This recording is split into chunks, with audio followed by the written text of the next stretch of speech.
Now let's talk about the Maestro robot, because everyone is really curious in this industry as to what's this robot, and because this is not at all anything like the Da Vinci. So what does it look like, and what does it do exactly?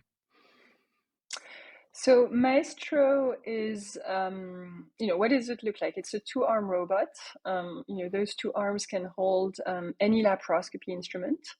Our first use case is that they would hold a scope and a retractor. So typically the two functions that a surgical assistant would do.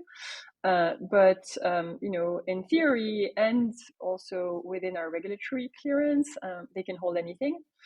Um, and um, and it's really taking a completely different approach versus other soft tissue robots, in the sense that we are operating next to the patient at the bedside, right? So we are essentially equipping the surgeon with an extra set of arms and hands and instruments, and giving the surgeon the complete control over all the instruments in that laparoscopy surgery.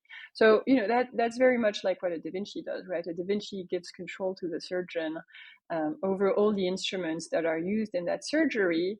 But in doing that, the Da Vinci removes the surgeon from the center of the OR, and so that creates all sorts of complexities that essentially limit the adoption of Da Vinci for simpler, shorter surgical procedures and for settings where efficiency is, critical.